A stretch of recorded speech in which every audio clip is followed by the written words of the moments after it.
The bar was dimly lit, filled with the usual Friday night crowd, when I saw her sitting alone at the corner table. My boss, Karen Collins, the woman who had made my life at the office a living hell for the past 2 years. She looked different, though, vulnerable somehow, her usually perfect composure cracked like a broken mirror. When our eyes met across the room, she motioned me over with a gesture that sent chills down my spine. I walked over, my heart pounding, expecting another lecture about my performance reports or missed deadlines. Instead, she leaned close, her breath warm against my ear, and whispered words that would change everything between us. "Take me home, or you are fired." The way she said it, desperate and raw, told me this was not about power or control. This was about something much deeper, something that had been building between us for months without either of us acknowledging it. But let me back up and tell you how we got to that moment, because the story really begins 6 months earlier when I first started working at Collins Marketing Solutions. Before we see how this ends, tell us where you are watching from and hype this video in the comments. My name is Jason Bailey, and I was 28 years old when I took the job as a junior marketing coordinator. Fresh out of a bad breakup and desperately needing steady income, I was grateful for any opportunity, even if it meant working under someone with a reputation for being impossibly demanding. Karen Collins was 46 years old, a successful businesswoman who had built her marketing firm from nothing over the past 15 years. She was known throughout the industry as brilliant but ruthless, someone who expected perfection and rarely showed mercy to employees who fell short. On my first day, she barely looked at me when I was introduced, simply nodding and telling me to keep up or find another job. Her office was on the top floor, all glass and steel, overlooking the city like a fortress. She wore expensive suits that made her look untouchable, her dark hair always pulled back in a severe bun, her makeup flawless even during the longest days. For the first month, our interactions were purely professional and mostly negative. She would call me into her office to point out mistakes in my reports, her voice cold and clipped as she explained why my work was not meeting her standards. I would stand there feeling like a schoolboy being scolded by the principal, wondering why I had thought I could handle this job. She never raised her voice, which somehow made it worse. Her disappointment was like ice water, leaving me feeling small and incompetent. But something started to shift around the second month. I was working late one evening trying to finish a presentation that was due the next morning when I heard footsteps in the hallway. Karen appeared in the doorway of the conference room where I was spread out with papers and my laptop, looking surprised to find someone else still in the office. She was carrying a cup of coffee and looked tired, her usual armor of perfection slightly dented. "You are still here," she said, and for the first time her voice held something other than criticism. I explained that I wanted to get the presentation right, that I knew how important this client was to the company. She studied me for a moment, then sat down across from me and asked to see what I was working on. For the next hour, we worked together on the presentation. She was still demanding, still pushing me to think harder and do better, but there was something different about her approach. She was teaching me, not just criticizing. When I suggested an idea she liked, I saw the faintest smile cross her face. When we finally finished, she looked at me and said, "This is good work, Jason." Those 4 words meant more to me than any praise I had ever received. As she gathered her things to leave, she paused at the door and said, "You do not have to stay this late every night. Good work happens during business hours, too." It was the first time she had shown any concern for my well-being. That became our pattern. Late nights when big projects were due, working side by side in the conference room or her office. During these sessions, I began to see glimpses of the woman behind the executive facade. She would mention her college days, or make a dry joke about a difficult client, or let slip that she had been working since 6 in the morning. I learned that she lived alone in a downtown condo, that she had never been married, that her entire life revolved around the business she had built. There was a loneliness in her that I recognized because it matched my own. The turning point came during a particularly stressful week when we were pitching for a major account that could make or break the company. Karen had been working around the clock, and the stress was showing in ways I had never seen before. Her hands shook slightly when she reached for her coffee cup, and I caught her staring out the window with an expression of exhaustion that went bone deep. On Wednesday night, as we prepared for the Thursday presentation, she suddenly put her head in her hands and said, "I cannot do this anymore." I do not know why I keep pushing so hard for something that never seems to be enough. I had never seen her vulnerable before, and it broke something open in my chest. Without thinking, I reached across the table and touched her hand. She looked up, startled, and I saw tears in her eyes that she quickly blinked away. I told her that she was the strongest person I knew, that she had built something amazing, that she deserved to be proud of what she had accomplished. We sat there in the quiet office, her hand still under mine, and something shifted between us that we both felt but neither acknowledged. The presentation went perfectly. We won the account, and Karen was back to her professional self the next day, congratulating the team and outlining our next steps. But when she looked at me, there was something new in her eyes, a warmth that had not been there before. She started including me in higher-level meetings, asking for my input on strategy decisions, treating me less like a junior employee and more like a trusted colleague. Other people in the office began to notice that I had somehow earned her respect, and my status within the company began to change. But it was the small moments that meant the most. The way she would bring me coffee when she got her own, remembering exactly how I liked it. The way she would catch my eye during boring client meetings and share a look that said she was thinking the same thing I was. The way she started staying a few minutes longer when she stopped by my desk to discuss projects. Our conversations gradually moving from purely business to more personal topics. She told me about the book she was reading, asked about my weekend plans, shared stories about her struggles as a young entrepreneur trying to prove herself in a male-dominated industry. I found myself looking forward to these interactions more than anything else in my day. I would catch myself watching for her arrival in the morning, listening for her laugh during conference calls, finding excuses to walk past her office just to see if she was there. I was falling for my boss, and I knew it was dangerous territory, but I could not seem to stop myself. She was brilliant and driven and beautiful in a way that had nothing to do with her expensive clothes or perfect makeup. When she let her guard down, when she showed me the real person underneath the executive exterior, she was magnetic. The first time we had dinner together was supposedly about work. She had asked me to stay late to discuss the quarterly marketing strategy, and when we realized it was past 9 and we were both starving, she suggested we grab something to eat and continue the conversation. We went to a small Italian restaurant a few blocks from the office, nothing fancy, just good food and quiet booths where we could talk. But somewhere between the appetizer and the main course, the conversation stopped being about work and became about us. She told me about her ex-boyfriend, a fellow entrepreneur who had left her 3 years earlier because he said she cared more about her business than their relationship. She said he was probably right, that she had never learned how to balance love and ambition, that she had always chosen work over everything else because it was the only thing she could control. I told her about my ex-girlfriend, how she had accused me of being too passive, too willing to let other people make decisions for me, how she had left me feeling like I was not enough for anyone. We talked about loneliness, about the fear of being vulnerable, about the way work could become a shield against the messiness of real human connection. When we finally left the restaurant, it was after midnight.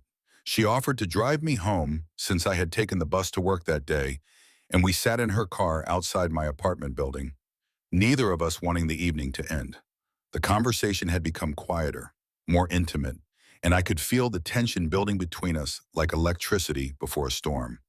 She turned to look at me, and for a moment, I thought she might kiss me. Instead, she said, "This is complicated, Jason. I am your boss. I am 18 years older than you. People would not understand." I told her that I did not care what people thought, that what mattered was how we felt about each other. She smiled sadly and said, "You should care. Your career, your reputation, they matter. I have more to lose than you do." That conversation haunted me for weeks. We went back to being professional at work, but the undercurrent was still there, humming between us during every interaction. I would catch her looking at me sometimes with an expression I could not quite read, something between longing and regret. She started working even longer hours, as if staying busy could help her avoid whatever was happening between us. I threw myself into my projects, determined to prove that I was valuable to the company for reasons beyond whatever personal feelings might exist between us. But the tension kept building. During a team meeting about a new campaign, Our hands brushed as we reached for the same document, and the contact sent a jolt through me that I knew she felt too. When she complimented my work in front of the other employees, her praise felt like a caress. When she criticized something I had done, her disappointment cut deeper than it should have for purely professional reasons. We were walking a tightrope, pretending that nothing had changed while everything had changed. The breaking point came on a Friday evening in late November. Most of the office had already left for the weekend, but I was finishing up a report that was due Monday morning. Karen appeared at my desk around 7, looking frazzled and exhausted. She had been in back-to-back meetings all day with potential investors trying to secure funding for an expansion of the business. The meetings had not gone well, and she looked defeated in a way I had never seen before. She asked if I wanted to get a drink, said she needed to decompress and did not want to go home to her empty apartment. I said yes without hesitation, and we walked to a small bar a few blocks from the office, the kind of place where business people went to forget about their problems for a few hours. We found a corner table away from the crowd, and she ordered a whiskey neat while I got a beer. For the first hour, she talked about the meetings, about how the investors had questioned every aspect of her business plan, about how they had made subtle comments about her age and her gender that left her feeling diminished. But as the alcohol loosened her tongue, the conversation became more personal. She told me about the sacrifices she had made to build her company, about the relationships she had lost, about the nights she had cried herself to sleep wondering if success was worth the loneliness. She said she envied people who could find balance, who could love someone without losing themselves in the process. I listened, offering what comfort I could, watching her walls come down piece by piece. When she excused herself to go to the restroom, I sat alone at the table, processing everything she had shared. I realized that I was not just attracted to her, I was falling in love with her. The thought terrified me, but it also felt inevitable, like something that had been building since that first night we worked late together. When she returned, her eyes were red-rimmed, and she looked smaller somehow, as if sharing her vulnerabilities had physically diminished her. We had another round, and then another. The bar was getting crowded, filled with people celebrating the end of the work week, but our corner felt like an island of intimacy in the chaos. She moved closer to me in the booth, close enough that I could smell her perfume, close enough that when she laughed at something I said, her hand landed on my arm and stayed there. The professional boundaries we had been maintaining were dissolving with each drink, each shared confidence, each moment of eye contact that lasted a little too long. Around 10 o'clock, she looked at me with an expression I had never seen before, vulnerable and desperate and beautiful. She said, "Jason, I need to tell you something. I have feelings for you. I know it is wrong. I know it is complicated, but I cannot pretend anymore. I have been thinking about you constantly, wondering what it would be like if we were just two people who met under normal circumstances, if there were no power dynamics or age differences or professional considerations." I told her that I felt the same way, that I had been fighting it for months, but could not stop thinking about her, could not stop wanting to be near her. That was when she leaned close and whispered those words that had brought us full circle. "Take me home, or you are fired." But now I understood that it was not a threat or a manipulation. It was a plea, a moment of complete vulnerability from a woman who had spent her entire adult life being strong and in control. She was asking me to choose her, to take a risk, to step into the unknown with her despite all the reasons it might be a mistake. I paid the check and helped her to my car. She was not drunk, just emotionally exhausted and raw from sharing so much of herself. The drive to her condo was quiet, both of us aware that we were crossing a line that would change everything between us. When we reached her building, she invited me up, and I followed her into the elevator, my heart pounding with anticipation and nervousness. Her apartment was nothing like I had expected. Instead of the cold, modern space I had imagined, it was warm and comfortable, filled with books and art and soft lighting. She poured us each a glass of wine, and we sat on her couch, talking quietly about everything and nothing. The conversation was different now that we had acknowledged our feelings, more intimate and honest. She told me about her fears, about how she had built walls around herself to protect against disappointment. I told her about my own insecurities, about how I had always felt like I was not quite enough for the people I cared about. When she kissed me, it was soft and tentative at first, as if she was giving me a chance to pull away. Instead, I pulled her closer and the kiss deepened into something that felt like coming home. We made love that night with a tenderness that surprised us both. And afterwards, lying in her bed with her head on my chest, she said, "I do not know what happens next, but I am glad we stopped pretending." I told her that we would figure it out together, that whatever challenges we faced, we would face them as a team. The next few weeks were complicated. At work, we maintained our professional relationship, but the tension was different now, charged with the secret we were keeping. We would steal moments when we could, a quick touch as we passed in the hallway, meaningful looks during meetings, text messages sent from our respective offices. It felt like we were teenagers sneaking around, and there was something thrilling about the secrecy even as it was exhausting. But secrets have a way of revealing themselves, and ours was discovered by Andrew Roberts, my cubicle neighbor in the office gossip.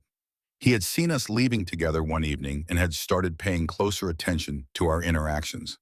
When he confronted me about it, I tried to deny it, but he said he had already figured it out and that other people were starting to notice too. He warned me that I was playing with fire, that relationships between bosses and employees never ended well, that I was risking my career for something that probably would not last. His words planted seeds of doubt that I tried to ignore, but could not quite shake. That weekend, Karen and I had our first real fight about the situation. She was worried about the gossip, about how it might affect her reputation and the business she had worked so hard to build. I was frustrated by her willingness to let other people dictate our choices, by her assumption that we needed to hide what we felt for each other. We both said things we regretted, and I left her apartment that night wondering if Andrew had been right about the impossibility of our situation. But Monday morning, Karen called me into her office and closed the door. She looked tired and sad, but determined. She said, "I have been thinking all weekend about what you said, about not letting other people control our choices. You are right, I have spent my whole life worrying about what other people think, and it has cost me too much already. I do not want it to cost me you too." She told me that she had decided to be open about our relationship, to deal with whatever consequences came from that honesty. We called a staff meeting that afternoon and told everyone about our relationship. The reactions were mixed. Some people were supportive, saying they had suspected something was happening and that we seemed happy together. Others were clearly uncomfortable, worried about favoritism and professional boundaries.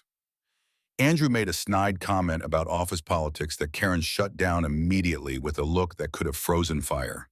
She made it clear that our personal relationship would not affect business decisions, that I would continue to be held to the same standards as everyone else, and that anyone who had concerns could bring them to her directly. The hardest part was telling our families. My parents were surprised but supportive once they met Karen and saw how happy she made me. They had been worried about me since my last breakup, and they could see that this relationship was different, deeper and more meaningful than anything I had experienced before. Karen's sister Martha was more skeptical, worried that I was too young and that the relationship would not last. She grilled me over dinner one night about my intentions, about whether I understood what I was getting into with someone at a different stage of life. I told her that age was just a number, that what mattered was how we felt about each other and how we treated each other. The gossip in the industry was harder to handle. People talked about Karen dating her employee, about whether she was having a midlife crisis, about whether I was using her for career advancement. Some clients made uncomfortable jokes during meetings, and I could see how much it hurt her, even though she tried to hide it. There were moments when I wondered if we should have kept our relationship secret, if the public scrutiny was worth it. But then I would see her smile when she looked at me, or feel her hand slip into mine when we walked down the street, or wake up next to her on Sunday mornings, and I knew that we had made the right choice. Love is not supposed to be easy or convenient or socially acceptable. It is supposed to be real and honest and worth fighting for. What we had was all of those things. 6 months after that night in the bar, Karen surprised me by suggesting we move in together. She said her condo felt too big and empty when I was not there, that she wanted to wake up next to me every morning instead of just on the weekends. We found a new place together, a house in the suburbs with a garden and enough space for both of us to have home offices. Moving in together felt like a declaration, a statement to ourselves and the world that this was not just a fling or a phase, but something permanent and meaningful. The transition was easier than I had expected. We had already learned how to balance our personal and professional relationships, how to disagree without it affecting our work, how to support each other through stress and challenges. Living together just made everything more natural and comfortable. We developed routines and inside jokes and the kind of easy intimacy that comes from truly knowing someone. A year later, Karen made me a partner in the business. Some people assumed it was because of our personal relationship, but anyone who looked at the numbers could see that I had earned it through my work and dedication. The company had grown significantly since I had started there, and several of our biggest clients had specifically requested me for their accounts. Karen made the announcement at our annual company meeting, and the applause was genuine and enthusiastic. Even Andrew, who had initially been skeptical of our relationship, congratulated me afterwards and said I deserved the promotion. But the real milestone came 2 years after that night in the bar, when Karen asked me to marry her. We were on vacation in Italy, sitting at a small cafe overlooking the Mediterranean, when she pulled out a ring and said, "I know this is not traditional, but nothing about our relationship has been traditional. I love you, Jason. I love your kindness and your intelligence and the way you make me laugh. I love how you see the best in people and how you never give up on something you believe in. I want to spend the rest of my life with you, if you will have me." I said yes before she finished the question, and we both started crying right there in the cafe.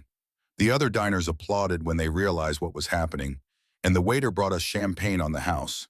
We spent the rest of the evening planning our future, talking about the life we wanted to build together, the places we wanted to travel, the dreams we wanted to pursue as a team. Our wedding was small and intimate, held in the garden of our house with just family and close friends in attendance. Karen looked beautiful in a simple white dress, and I had never been more certain of anything in my life than I was when I promised to love and support her for better or worse. During our vows, she said that I had taught her that love was not about losing yourself in another person, but about becoming the best version of yourself because of them. I told her that she had shown me what it meant to be truly seen and valued for who I was, not just what I could offer. The reception was a celebration of everything we had overcome to be together. My parents danced with Karen, and her sister Martha, who had become one of my biggest supporters, gave a toast about how love comes in many forms and that the best relationships are the ones that surprise you. Even some of our coworkers attended, and it felt like a validation of the choice we had made to be open about our relationship from the beginning. Now, 3 years after that night in the bar when everything changed, I can honestly say that marrying Karen was the best decision I have ever made. Our relationship is not perfect. We still disagree, sometimes about work and money, and whose turn it is to do the dishes. But we have built something solid and lasting together. She challenges me to be better at everything I do, and I help her remember that success means nothing if you do not have someone to share it with. The age difference that seemed so significant in the beginning has become irrelevant. We are partners in every sense of the word, equal contributors to a life we have created together. She brings wisdom and experience to our relationship, while I bring energy and optimism. We balance each other in ways that feel natural and effortless. The business continues to thrive, and we have learned to separate our personal and professional lives when necessary while still supporting each other in both arenas. Our employees respect us both, and the gossip that once surrounded our relationship has died down as people have seen how committed and professional we are. We have hired additional staff and expanded into new markets, and Karen often says that having a true partner in both life and business has made her more successful than she ever was alone. But the real success is in the small moments. The way Karen still brings me coffee in the morning, remembering exactly how I like it. The way we can communicate with just a look across a crowded room. The way she curls up against me when we watch movies on Sunday afternoons. The way we laugh together at inside jokes that no one else understands. The way we support each other through difficult times and celebrate together during happy ones. People sometimes ask me if I ever regret taking such a big risk, if I ever wonder what my life would have been like if I had not gotten involved with my boss. The answer is always no. Every challenge we faced, every awkward conversation with family or friends, every moment of doubt or uncertainty was worth it for what we have built together. Love is not about playing it safe or following conventional wisdom. It is about recognizing something special when you find it and being brave enough to fight for it. I think about that night in the bar often, about the moment when Karen whispered those words that changed everything between us. Take me home or you are fired. At the time, it felt like an ultimatum, but I now understand it was an invitation. She was inviting me into her life, into her vulnerability, into a future that neither of us could have imagined when I first walked into her office as a nervous junior employee. The truth is, we fired ourselves from the roles we had been playing, the boss and the employee, the older woman and the younger man, the successful executive and the struggling coordinator. We became just Karen and Jason, two people who found each other against all odds and decided that what they had together was worth more than what anyone else thought about it. Our love story might not be conventional, but it is real and honest and beautiful in its own way. We have proven to ourselves and everyone around us that age is just a number, that professional relationships can become personal ones without compromising integrity, that love can bloom in the most unexpected places if you are open to it. As I finish telling this story, I want to say something to anyone who might be listening and wondering if they will ever find their person. Love does not always come in the package you expect.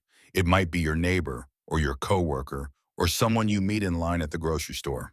It might be someone older or younger or completely different from what you thought you wanted.